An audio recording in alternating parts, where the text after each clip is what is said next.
السلام علیکم ورحمۃ اللہ وبرکاتہ۔ اس سے پہلی والی کلاس میں ہم نے اللہ کے نبی صلی اللہ علیہ وسلم کی تعلیمات کی روشنی میں بتایا تھا کہ جب آپ میزبان بنتے ہیں تو کیا کیا ذمہ داری آپ کے اوپر عائد ہوتی ہے۔ تو آج انشاءاللہ ہم مہمانوں کے جو حقوق ہوتے ہیں ان پر تھوڑی نظر ڈالیں گے، روشنی ڈالیں گے، اور آج اس کلاس میں کوشش کریں گے کہ ان باتوں کو جانیں جو اللہ کے نبی صلی اللہ علیہ وسلم نے ہمیں مہمانوں کے حقوق جو ہوتے ہیں ان کے بارے میں بتایا۔ کیونکہ جب آپ کسی کے مہمان بنتے ہیں تو آپ کے اوپر بھی کچھ ذمہ داریاں ہیں جن کو فالو کرنا، جن پر عمل کرنا ہمارے اوپر بھی فرض ہوتا ہے۔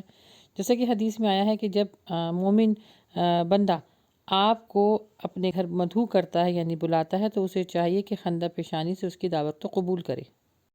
تو آئیے کسی کے گھر جانے کی سنت اور طور طریقے وہ جانتے ہیں حدیث کی روشنی میں۔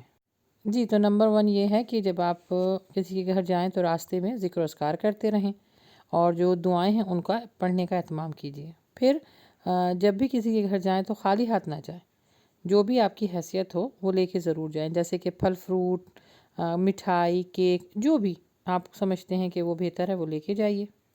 پھر خود بھی اچھے صاف ستھرے کپڑے پہن کے تیار ہو کر جائیں، وقت پر جائیں، دیر مت کریں، اور جب آپ میزبان کے دروازے پہ جا کر کھڑے ہوں تو 3 دفعہ آواز لگائیں، کیونکہ یہ قرآن میں سورہ نور میں ہے کہ اے ایمان والو، اپنے گھروں کے سوا کسی اور کے گھروں میں نہ جایا کرو جب تک اجازت نہ لے لو، اور اگر گھر میں اندر آنے کی اجازت نہ ملے تو بالکل اپنا دل خراب نہ کرو اور وہاں سے واپس آ جاؤ۔ لیکن آج کل کے دور میں ہر کوئی ایک دوسرے کو انفارم کر کے جاتا ہے۔ یہ بھی بہت اچھا طریقہ ہے، کیونکہ جو میزبان ہیں ان کو پتہ ہونا چاہیے کہ جو ہمارے گھر آ رہے ہیں تو وہ کس ٹائم پر آ رہے ہیں، تو اس طرح جو میزبان ہوتے ہیں ان کو بھی تکلیف نہیں ہوتی۔ تو بہت اچھا طریقہ اس زمانے میں برائج ہو چکا ہے۔ جی، تو جب آپ کو اندر آنے کی اجازت مل جائے تو جو دعائیں ہوتی ہیں ان کو پڑھنے کا بھی اہتمام کیجیے۔ جو گھر میں داخل ہونے کی دعائیں ہیں ان کو بھی پڑھنے کا اہتمام کیجیے، تاکہ جو شیطان ہے اس کو آپ باہر ہی چھوڑ دیں۔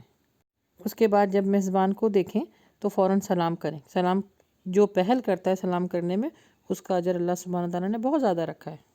پھر اس کے بعد جہاں میزبان آپ کو بٹھائے آپ وہاں بیٹھ جائیں، ہلکی پھلکی سی بات کریں۔ پھر جب میزبان کھانے کے لیے دسترخوان لگائے تو اس کی تھوڑی ہیلپ کیجیے، یعنی برتن لگانے میں، جو ٹیبل سیٹ ہوتی ہے، دسترخوان سیٹ ہوتا ہے، تو اس میں کوشش کیجیے کہ میزبان کی ہیلپ کریں اگر اس کو برا نہ لگے۔ پھر سنت طریقہ یہ ہے کہ دسترخوان یا ٹیبل پہ بیٹھنے سے پہلے اپنے ہاتھوں کو آپ دھو لیجئے۔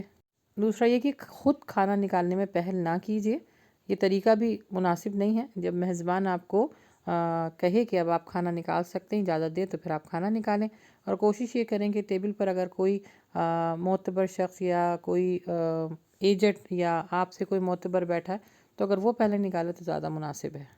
پھر اس کے بعد جو آپ کے لیے پیش کیا جائے، یعنی جس قسم کا بھی انہوں نے کھانا آپ کے لیے بنایا ہے، اسے خوشی خوشی کھائیں اور اپنے سامنے ہی سے کھائیں۔ ہر کسی کی پلیٹ یا ہر کسی کی ڈش سے کھانا جو ہے منع ہے، حدیث کے اندر یہ الفاظ آتے ہیں۔ پھر دوسرا یہ کہ بسم اللہ زور سے پڑھیں تاکہ اور لوگوں کو بھی پڑھنا یاد آ جائے۔ اور اگر آپ کو کھانا پسند نہیں آیا تو اس میں عیب نہ نکالیں، کیونکہ اللہ کے نبی صلی اللہ علیہ وسلم کھانے میں عیب نہیں نکالتے تھے۔ اور ایز اے مہمان ہماری بھی یہ ذمہ داری ہے کہ کوئی بھی ایسی بات یا کوئی بھی ایسی حرکت نہ کریں جو سامنے والے کو برا لگے، کیونکہ حدیث کے الفاظ ہیں کہ اللہ کے نبی صلی اللہ علیہ وآلہ وسلم نے فرمایا، یہ ساری باتیں بیان فرماتے ہوئے کہ جو اللہ اور یوم آخرت پر ایمان رکھتا ہے وہ اچھی بات کرے، نہیں تو خاموش رہے۔ کیونکہ یاد رکھیں ایک چیز کہ آپ لوگ مہمان ہیں، مہمان رحمت ہوتے ہیں، زحمت نہیں ہوتے، اپنے آپ کو زحمت نہ بننے دیں۔ پھر یہ کہ جب کھانا کس طرح کھایا جاتا ہے اور اس کو کھانے کی کیا کیا آداب ہیں، دوسری ہماری ویڈیوز ہیں اسی چینل پر، اس کو ضرور دیکھ لیجیے گا۔ پھر یہ کہ جب دسترخوان اٹھانے کا وقت آئے تو میزبان کا ساتھ دیجیے، اس کے کاموں میں ہاتھ بٹائیے، اور سب سے امپورٹنٹ بات کہ اگر نماز کا وقت ہے تو نماز پڑھنے کے لیے سب کو دعوت دیجیے۔ پھر یہ کہ اگر آپ اس گھر میں 3 دن تک رکنا چاہتے ہیں تو اس گھر کے رول، صفائی، سب کا خیال رکھنا ہوگا۔ پھر اس کے بعد جب آپ لوگ کھانا کھا چکے ہوں تو پھر میزبان کو یہ دعا ضرور دیجیے، اللہم بارک لہم فیما رزقتہم واغفر لہم ورحمہم۔ ٹھیک ہے، یہ پڑھا کریں، اور مہمانوں کی یہ دعا ہے میزبانوں کے لیے۔